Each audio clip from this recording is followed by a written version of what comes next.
I'm 75 now, and I can't remember anybody except the Queen Bee. The room had been prepared for a routine royal briefing, but the document resting beneath King Charles' hand contained something far more devastating. When he finally spoke, Camilla did not interrupt, protest, or even reach for the papers placed before her. She simply stared at him. In one sudden decree, the king had defined her future, limited her power, and established exactly what would happen to her place within the monarchy when his reign came to an end. Before we go deeper into what this really means for the royal family, make sure to subscribe so you don't miss a single update. Camilla entered Clarence's house expecting an engagements discussion. Instead, she found Charles alone, beside a sealed document, a fountain pen, and an empty chair. No secretaries waited nearby. No advisors stood ready. The silence made everything clear. This was not a proposal. It was a decision. Charles told her that upon his death or abdication, she would not become Queen Dowager. That title refers to a king's widow who keeps royal standing after his reign ends. She would withdraw from official duties, surrender control of her publicly funded household, leave Clarence's house within 90 days, and hold no ceremonial authority during William's reign. Her personal title might remain, but its power would be gone.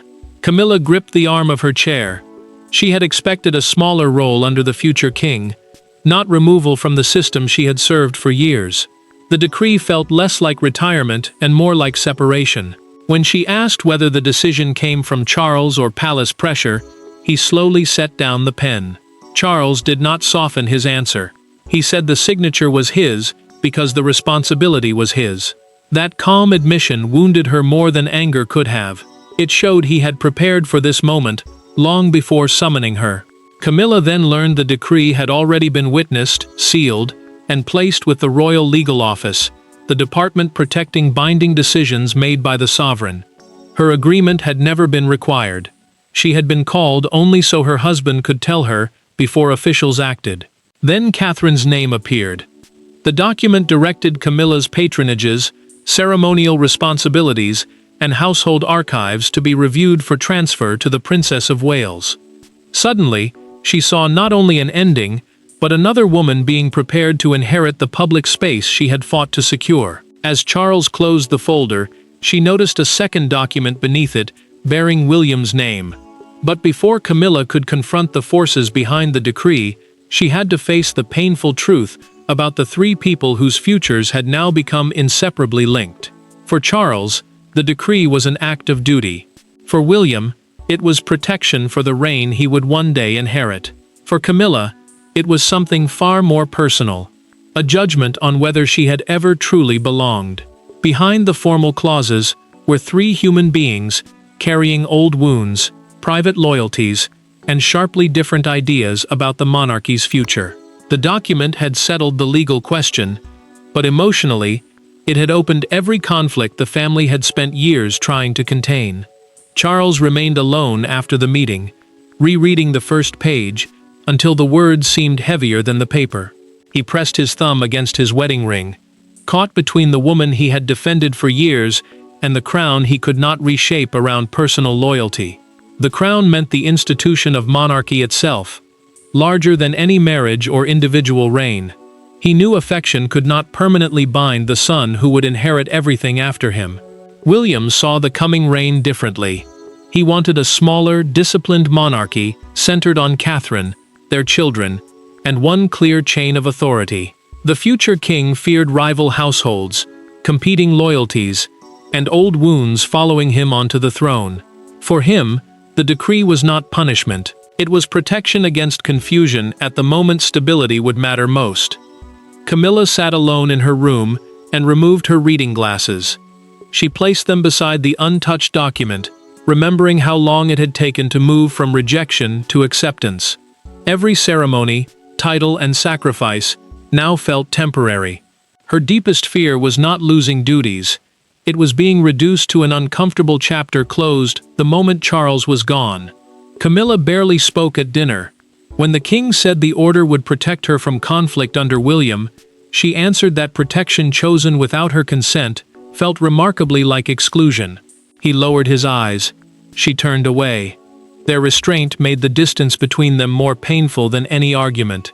Then the second document changed everything.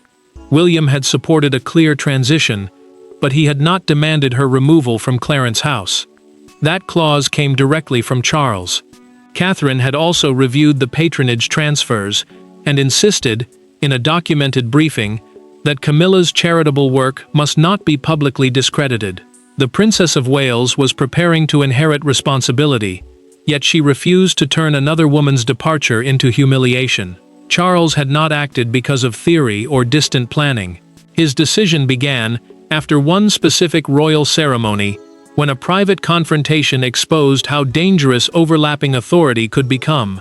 To understand why Charles acted so suddenly, the story must return to the night when a single confrontation turned quiet concern into an irreversible decision. The decree had not begun with lawyers, advisors, or constitutional planning. It began 6 weeks earlier at a private Windsor reception, moments after the final guests had left the state apartments.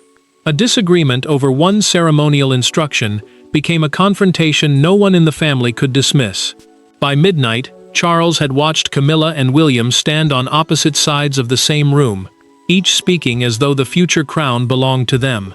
That was the moment the king realized a choice could no longer be postponed. Camilla had instructed the Lord Chamberlain's office to reserve a permanent senior place for her at future coronation commemorations, even after William became king. The Lord Chamberlain's office is the department that organizes royal ceremonies and the sovereign's program.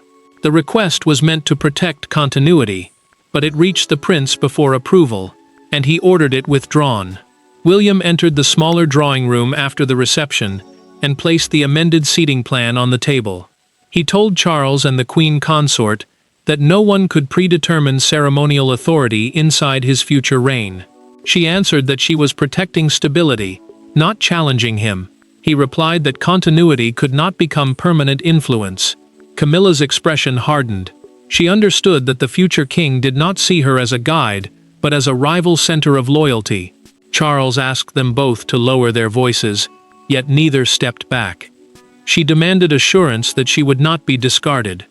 William asked whether his father expected him to inherit the crown without the freedom to shape his own household. Charles watched years of pain enter every sentence. After Camilla left, the Lord Chamberlain remained behind and delivered a private warning during a documented palace briefing.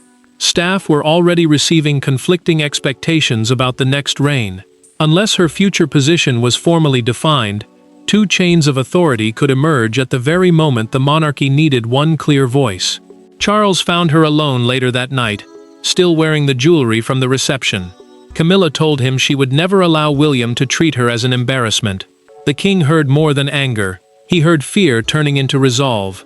An informal promise would no longer be enough. Only a binding decree could stop a family battle from becoming a constitutional spectacle. Charles began drafting the order the next morning. Yet the harshest clause, the command that she leave Clarence House within 90 days, appeared only after another discovery suggested she might be preparing an independent royal court. When Camilla finally learned what Charles believed he had discovered, the restrained grief of the first meeting gave way to the confrontation neither of them could avoid. Camilla returned to Charles' study before sunset, carrying the decree in both hands. This time, she did not sit. She placed the document on his desk, pushed it toward him, and asked one question. "When did you decide that my life after you no longer belonged to me?" What followed was not a constitutional discussion between a sovereign and his consort. It was a wounded confrontation between two people who had survived decades together, only to discover that love could not protect them from succession. Camilla demanded an explanation for the Clarence House clause. The residence was not simply an official home. It was where she and Charles had built their married life, away from ceremonies and public judgment. A clause is a specific part of a legal document, and this one ordered her to leave within 90 days of his death or abdication. To her, it felt like an eviction written before she had even become a widow. Charles opened a separate file. Inside were proposed household arrangements prepared by one of her senior aides. The plan suggested keeping a private advisory office, communications staff, ceremonial consultants, and patronage coordinators after William became king. The monarch said the structure looked like an independent court, a separate center of influence operating beside the future sovereign's household. Camilla's voice rose. She insisted the plan had been created to protect her charities and prevent loyal employees from being dismissed overnight. When the king called it a competing court, she stared at him in disbelief. After years of standing beside him, he now seemed to see ambition where she saw survival. Charles finally admitted his deepest fear. William would inherit the crown carrying old pain over Diana, public suspicion surrounding the queen consort, and concern about Catherine's authority. He could not leave his son a monarchy divided by unresolved resentment. One unclear instruction could become a national crisis during the most fragile moment of transition. Camilla studied the file and suddenly noticed language she had never approved. One paragraph proposed that official royal channels continue promoting her activities after the next reign began.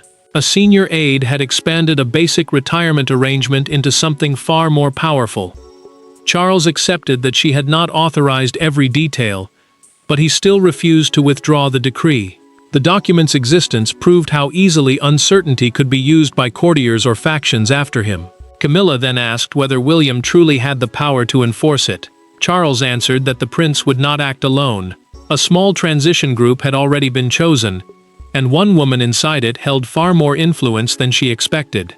The decree may have carried Charles' signature, but its true strength came from the carefully chosen figures standing behind it, and from the woman determined to prevent the transition from becoming an act of revenge.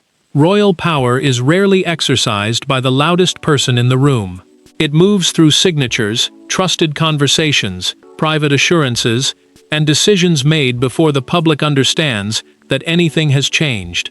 Behind Charles' decree stood a small transition group, but its most important influence did not come from a lawyer or senior courtier. It came from Catherine, who recognized that the order could either secure William's reign with dignity or turn Camilla's departure into a humiliation that would poison the family for another generation. Charles appointed William, Catherine, Princess Anne, the keeper of the privy purse, and the Lord Chamberlain to oversee the transition. The keeper of the privy purse is the official responsible for royal finances, while the Lord Chamberlain manages major household and ceremonial matters. Together, they would reorganize residences, staff, patronages, archives, and public duties without allowing private resentment to fracture the monarchy. William would hold ultimate control once he became king. The prince would direct the sovereign's household, official calendar, occupied residences, and working roles. The decree did not grant him that authority. It removed uncertainty, so his reign would not begin with a public battle against Camilla. William's anger, however, remained deeply personal. During a private recorded briefing, he admitted that the Windsor confrontation had reopened memories he believed he had mastered. He could not allow his father's wife to shape Catherine's place after the succession. Anne warned him that pain could easily disguise itself as duty. If he acted from resentment, even a necessary decision would look like revenge. Catherine quietly changed the direction of the meeting. She placed the list of transferred patronages on the table and crossed out the proposal for an immediate announcement. The Princess of Wales insisted that Camilla must finish selected commitments and personally contact charities that had trusted her for years. Her compassion did not weaken William's authority. It protected it from cruelty. Anne added one condition of her own. Every decision had to carry a written reason. The Princess Royal refused to let courtiers use the decree to settle private scores, and she reminded William that strength would be judged by how the family treated someone whose influence was ending. Catherine then proposed an independent foundation, protecting Camilla's work in literacy, domestic abuse, and animal welfare. Charles approved it immediately, though he feared his wife might see respect as consolation. Before Camilla could accept any of it, the first notice reached Clarence's house. Her senior staff were told that future contracts were already under review. The decree had been designed for the end of a reign, but as the first letters reached Clarence's house, Camilla discovered that its consequences had already begun. The first sign of change was not a public announcement or a grand ceremonial gesture. It was an envelope placed beside Camilla's breakfast tray. Inside was a staffing notice confirming that several senior contracts would no longer renew automatically, and that responsibility for future patronage planning would move to the transition office. Camilla read the letter twice. Then she folded it carefully, looked across the silent room, and realized that the palace had begun preparing for a future in which it no longer needed her. Camilla watched the transition move through Clarence House one file at a time. Staff members were told that their employment would be reviewed individually, ceremonial records were copied for William's future household, and patronage files were prepared for Catherine. The transition office was the small palace team responsible for moving duties, staff, and records from one reign to the next. Its work looked administrative, but every folder leaving a cabinet made the decree feel more real. The Queen Consort kept several long-planned engagements, yet new invitations extending beyond Charles' reign were quietly redirected. No public statement explained the change. That silence mattered, because it allowed the palace to reshape her future before the public even knew a decision had been made. Camilla's longest-serving secretary entered carrying a list of jobs under review and apologized when emotion broke through her voice. She feared losing the position around which she had built years of service. Camilla comforted her, promising that no loyal employee would be abandoned without support. Yet once the aide left and the door closed, she gripped the desk until her hands trembled. Charles arrived without warning. The king offered to pause the staffing changes until she had spoken personally with every department, but she refused. Camilla said a delay would only encourage people to pretend the outcome might change. Her answer carried pain, but also resolve. If she was being forced to leave power behind, she would decide how she faced it. Then the archive review uncovered something dangerous. The original Windsor household proposal, the document Charles believed proved plans for an independent court, was missing. Only a copy remained. Before questioning could begin, Camilla's deputy private secretary resigned through a signed letter, admitting to overextending preparatory instructions, but refusing to say whether another palace figure had encouraged the plan. Camilla could have used the discovery to reopen the decree. Instead, she requested a private meeting with William. No lawyers, no courtiers, no Charles. With the palace already shifting around them, Camilla and William finally entered a room alone, and faced the history neither had ever fully spoken aloud. There were no private secretaries waiting outside the door, no legal documents open on the table, and no king present to control the conversation. Camilla and William sat opposite one another in a small room at Windsor, carrying decades of history into a meeting scheduled for 30 minutes. It lasted nearly 2 hours. For the first time, she spoke openly about her fear of disappearing, and he spoke openly about the childhood pain that made the idea of her future influence impossible for him to ignore. Camilla began without demanding anything. She told William she had not come to overturn Charles' decree or force herself into his future reign. She wanted one honest answer. Did he truly believe she had served the monarchy for years only to secure permanent power for herself? William chose his words carefully. His concern was not one residence, charity, or ceremonial seat. It was the danger of unresolved loyalties dividing the palace when Charles died. A royal household is the official team that supports a monarch's duties, schedule, and public work. The prince needed Catherine's authority to be unmistakable, and he refused to begin his reign negotiating arrangements inherited from his father. Camilla finally named the fear beneath her anger. Losing official duties frightened her less than being rewritten as someone who had never mattered.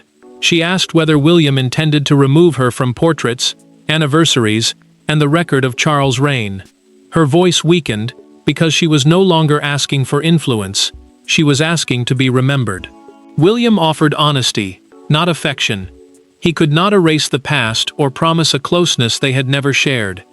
But he would not erase her service. The Queen Consort would remain in official archives, portraits, and historical accounts. Her place in Charles' reign would be preserved, even though her authority would not continue into his. Camilla accepted the decree. She agreed to leave formal duty, dissolve her household, and vacate Clarence House when required. In return, She asked for time to conclude her patronages personally and protection for loyal staff. William agreed immediately. William also softened the harshest consequence. The 90-day deadline would remain, but she would receive a private crown residence for life. A crown residence is a home controlled by the sovereign and assigned for royal use. He also supported Catherine's charitable foundation plan, allowing Camilla's causes to continue without creating a rival court. Camilla removed a small set of household keys and placed them on the table. She would not wait for officials to take power from her room by room. She would begin the transfer herself. When the decision finally reached the public, one carefully chosen image transformed a private royal rupture into a national moment of judgment. By dawn, the decree was no longer a private wound carried through palace corridors. It was the only story Britain was discussing. Broadcasters interrupted scheduled programming, newspapers replaced prepared front pages, and crowds gathered outside Buckingham Palace, searching for signs of movement behind the gates. Yet one image captured the moment more powerfully than every headline: Camilla leaving Clarence House alone, pausing at the steps, and turning back toward the doorway before entering her car without speaking. Buckingham Palace released a formal statement confirming that Camilla would retire from public duties when Charles' reign ended, maintain no official household under William, and support the orderly transfer of her patronages. A royal household is the official staff and structure supporting a senior royal's work.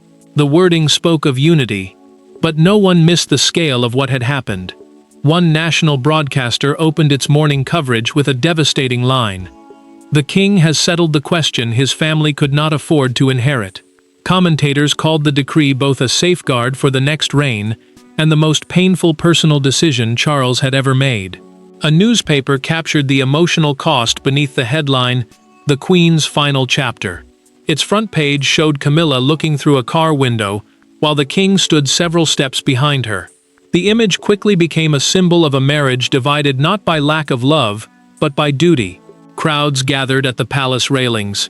Some left flowers and handwritten notes, thanking the queen consort for her charitable work. Others praised the clarity given to William and Catherine.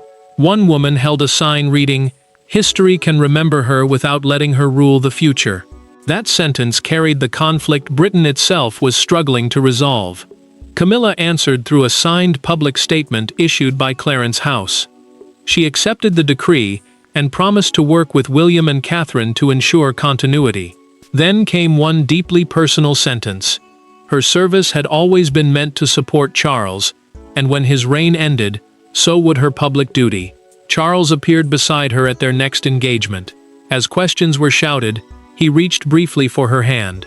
She accepted it. The gesture did not erase the hurt, but it proved the decree had not ended their marriage. Days later, Camilla requested one final private gathering with Charles, William, Catherine, and Anne. She intended to surrender her ceremonial household seal herself. A household seal is the official mark representing the authority of a royal office. In the same room where her future had first been decided without her, Camilla returned to deliver the final answer on her own terms.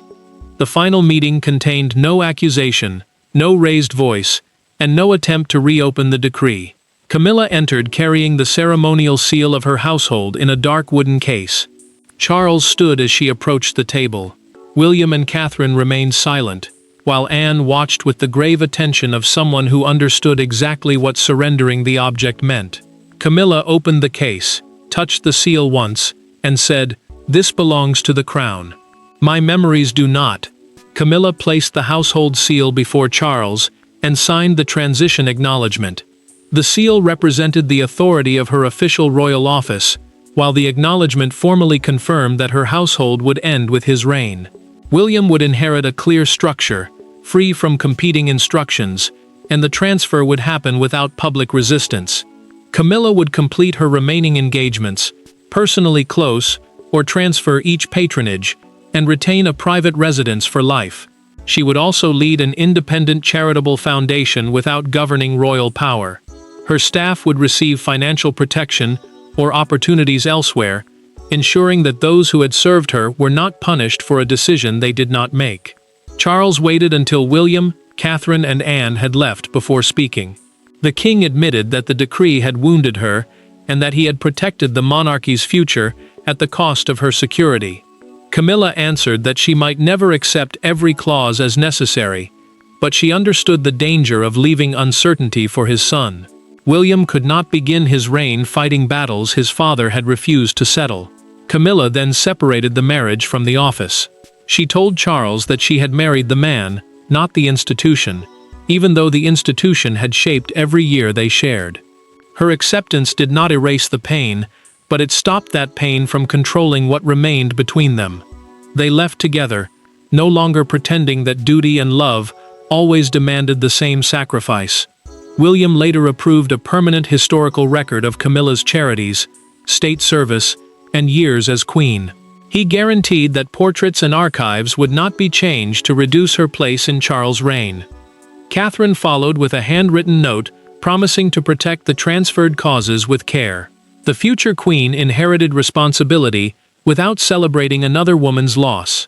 The decree did not declare Camilla worthless. It drew a painful boundary between personal loyalty and constitutional continuity.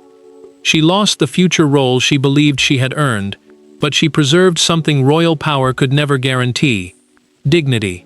The monarchy survived because Charles chose clarity, William chose restraint, Catherine chose compassion, and Camilla chose to leave power without allowing power to erase who she had been. Thanks for watching. Please don't forget to like and subscribe, and we will see you in next one.